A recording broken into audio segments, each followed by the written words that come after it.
Hi guys, Happy New Year. It's January 1st, 2019, and I want to wish everybody a happy and healthy and prosperous new year. The focus of today's video is to talk about what's in my wallet for 2019. This is in effect going to be a carryover video from what was in my wallet in 2018 because it is January 1st, and the focus today will be on what do I expect to keep in my wallet for 2019. We're going to start with the higher tier cards and we'll work our way down. The first card that's in my wallet is the Amex Platinum card, and I have this card in my wallet mainly for Centurion Lounge access, since I have a wife and a child and we travel together about 3 to 4 times a year. Having access to the Centurion Lounge and the Delta Sky Clubs is invaluable, especially when you have a small child. You get away from the chaos of the gate area, the airside area and the gate area, where it can be quite hectic for a baby. And having access, it can be quite hectic in the Centurion Lounge as well. So we all know that. But having the ability to use a Centurion Lounge to get to fill up on food, beverages, and hopefully find a place to relax, maybe get a spa appointment, depending on what airport you're traveling out of. This is the focus of having this card. In addition to the airline credits, the $200 annual airline credit, which I usually do take advantage of in the form of gift cards. For 2019, we don't know if any changes are coming along with how you can redeem that airline incidental credit. It's supposed to be towards bag fees and incidental fees, but as of right now, you probably can still use it for gift cards. At least there is anecdotal evidence out there on flyertalk.com that say this still works. The other reason why I like to keep this card is the elite status benefits you get with Hilton, Marriott. You get gold status at Hilton, gold status at Marriott.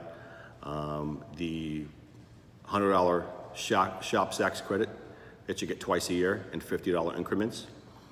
So this card is a keeper in my opinion. I'm going to plan to keep this card in 2019. The second card is the card I probably have had the longest in my wallet in terms of premium cards, and that is the Citi Prestige card. This card I've had going on 4 years now, not far after they released it, and the card has saved me a lot of money at hotels.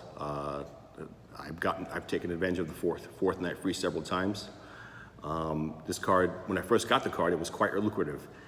You had 3 rounds of golf per year for free. You had a very generous travel protection plan, trip delay plan. Excuse me. Very generous trip delay plan where if your flight was delayed over 3 hours, you had $500 worth of benefits per traveler.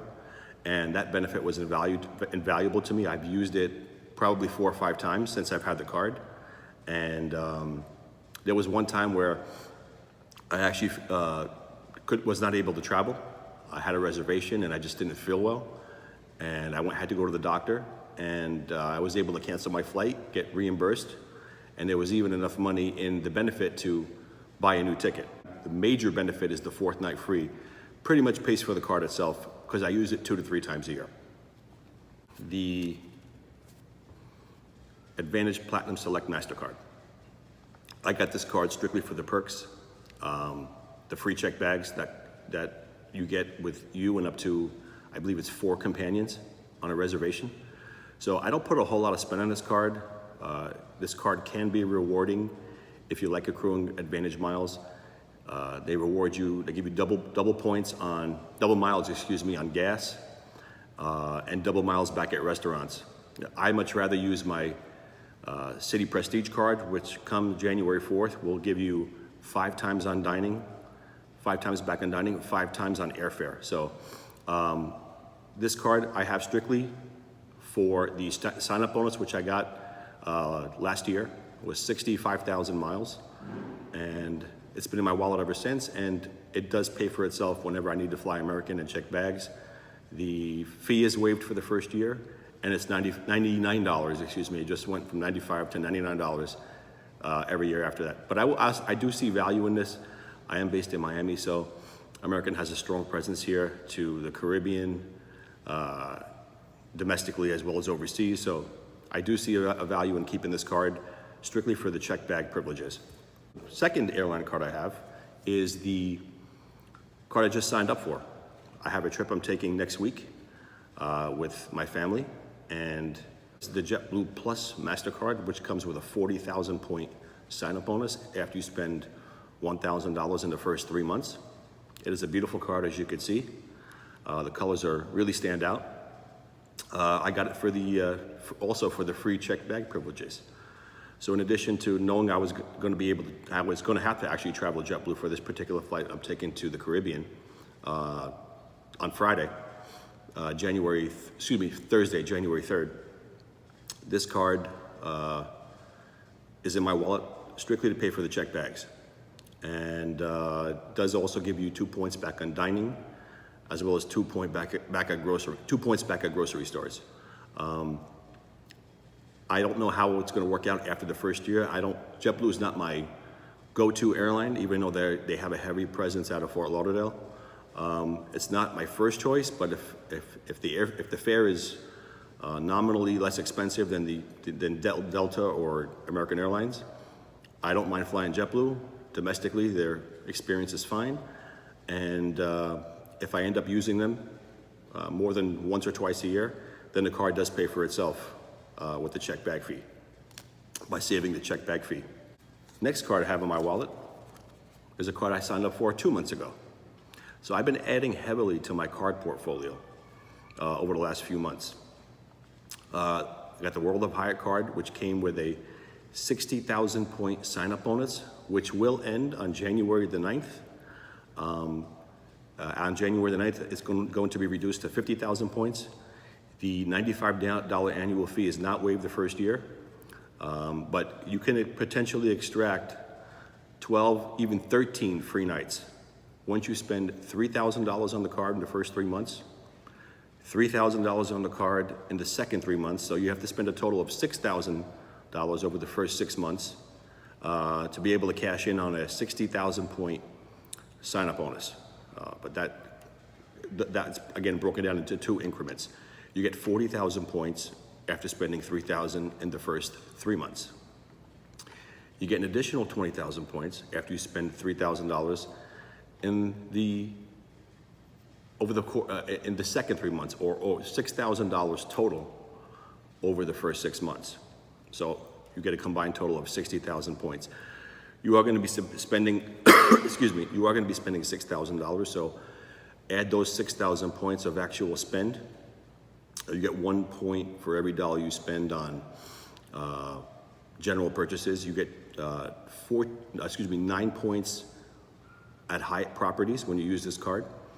You get double points on dining, double points on travel, and you get double points on gym memberships, which is an odd category, but it's probably not going to be that rewarding, since how much can you possibly spend monthly on a gym membership? It's limited to whatever it is, $80 to $100 a year, whatever you spend on your gym membership. But those are the bonus categories.